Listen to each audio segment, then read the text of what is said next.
পুরুষের বৈশিষ্ট্য লইয়া পুরুষ, আর নারীর বৈশিষ্ট্য লইয়া নারী।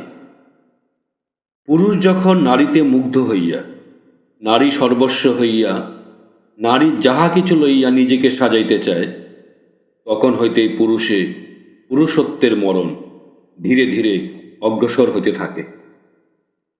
পুরুষ অবশ উচ্ছৃঙ্খল আশা ভরসা লইয়া ছটফট করিতে করিতে নিবিড় মূঢ়ত্ব তমসার ভিতরে নিজেকে মুছিতে মুছিতে পিচ্ছিল গতিতে বিলীন হইতে থাকে।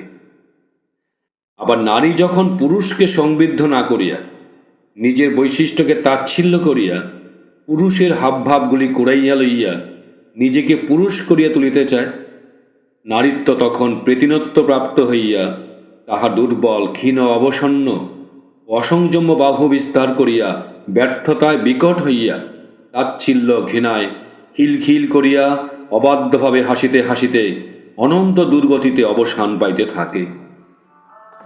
নারী ও পুরুষ উভয়ের সংঘাতে যখন উভয় নিজ নিজ বৈশিষ্ট্যে উদ্দাম ও অবাধ হয়, উভয়ের প্রতি আকর্ষণ যেখানে উভয়কে মূর্খ করিয়া না তুলিয়া উদ্বুদ্ধ হইয়া আদর্শে আপ্রাণ হইয়া ওঠে, তেমনতর প্রকৃতি ও পুরুষেই ভগবান মূর্ত হইয়া আবির্ভূত হন, আর জীব জগৎকে সমৃদ্ধির পথে আকর্ষণ করিয়া অমৃতকে পরিবেশন করেন।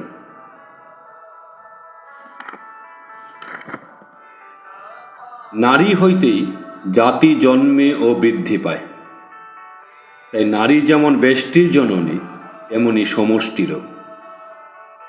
আর এই নারী যেমনভাবে আবিষ্ট হইয়া যেমন করিয়া পুরুষকে উদ্দীপ্ত করে, পুরুষ হইতে সেইভাবেই নারীতে জন্মগ্রহণ করে।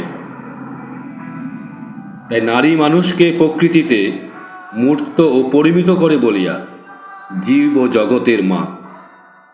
তাহলে বুঝিও মানুষের উন্নতি নারী নিরূপিত করিয়া দেয়। তাই নারী শুদ্ধতার উপরেই জাতির শুদ্ধতা জীবন ও বৃদ্ধি নির্ভর করিতেছে। বুঝিও নারী শুদ্ধতা জাতির পক্ষে কতখানি প্রয়োজনীয়।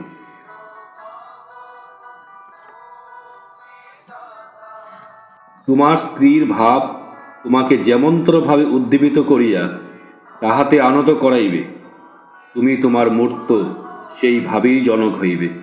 ঠিক জানিও, তোমার স্ত্রীর উন্নত ভাব ও আলাপ আলোচনা তোমাকে যতই উন্নত ও উদ্দীপ্ত ভাবাবিষ্ট করিয়া তুলিবে, আর তদ্ভাবাগ্রস্ত হইয়া তুমি তাহাতে আনত হইলে তোমার সন্তান যে তেমনতর ও তাহাই হইবে, তাহাতে কোনো সন্দেহ নাই।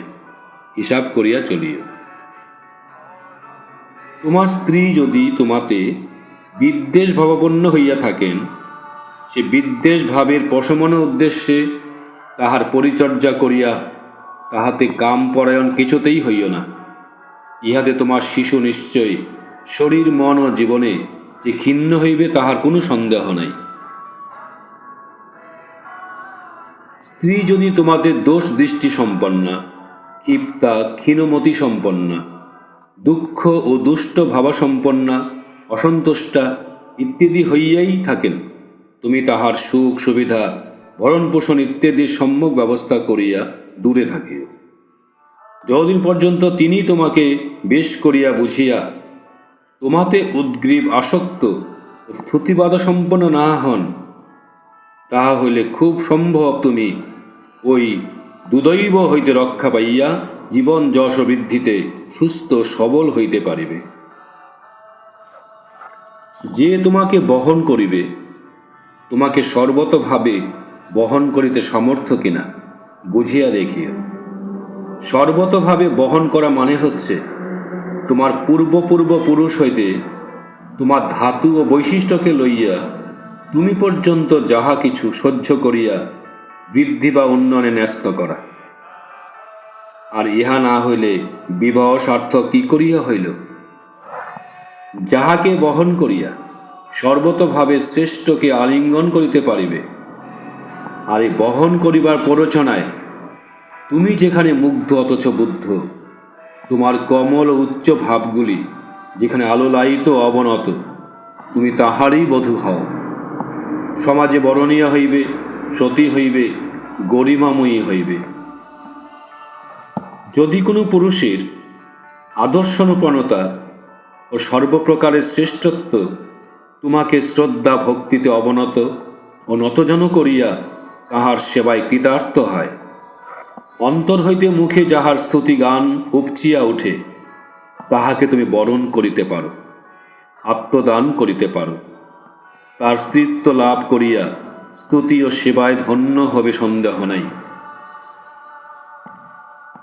পুরুষ যেখানে জয় যশ ও গৌরবের উপটকন লইয়া আদর্শকে সার্থক করিতে উদ্দাম হয়, আর নারী যেখানে মুগ্ধ হইয়া ধারণ সংরক্ষণ প্রেরণা ও সেবা লইয়া তাহারই অনুসরণ করে, তাহাতে সেখানে মূর্তিমতী লক্ষ্মীরাই আবির্ভাব হয়।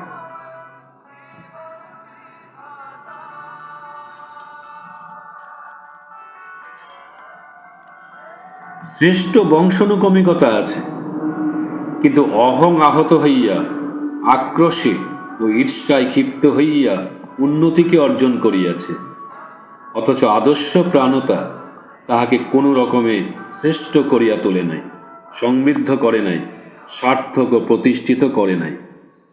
তুমি বরণ ব্যাপারে তাহা হইতে দূরে থাকিও, কারণ এই বরণ যতদূর সম্ভব উত্তমকে মূর্ত করিতে পারিবে না, বরং বংশানুক্রমিকতাকে নিকৃষ্টতর করিয়া হীনত্বে পর্যবাসিত করিবে বুঝিয়া চলিও।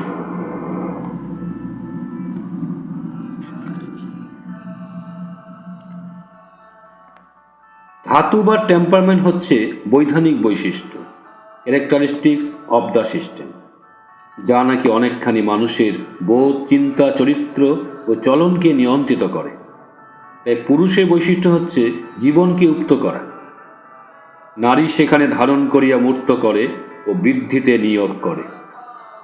আর এটা সাধারণত এককালীন একককে, পুরুষ এই সময় বহুতে উক্ত করিতে পারে। তাই নারীর বৈশিষ্ট্য হচ্ছে একগামিনী হওয়া, আর এটা তার সুস্থ মনের সম্পদ। পুরুষ কিন্তু স্বভাবতই বহু গমন প্রবণতা লইয়া জীবন ধারণ করে।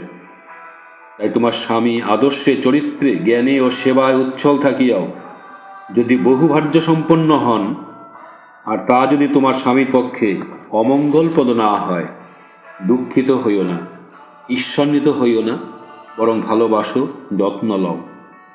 দেখিবে তোমাতে তোমার স্বামী আরও তুমি প্রবল হইয়া উঠিয়াছেন, চিন্তা করিও না। যিনি আদর্শে অটুট, আদর্শ প্রতিষ্ঠায় আপ্রাণ, নারী যাহার তাহারই ইন্ধন হওয়া ছাড়া আর কিছুতেই তাহাতে নিজেতে অবনত করিতে পারে না, এমনতর পুরুষেই বস্তুত বহু স্ত্রী গ্রহণের সমর্থ। নতুবা ইহা যাহার নাই, বহু স্ত্রী গ্রহণে সে ক্ষীণ, দুর্বল ও মূঢ় হইয়া পড়িবে, তাহাই আশা করা যায়। তাই আদর্শে যিনি কঠোর অটুট, এক স্ত্রী সত্ত্বেও যদি মনোনয়ন করিতে চাও, এমনতর পুরুষকেই করিও, সার্থক হইবে।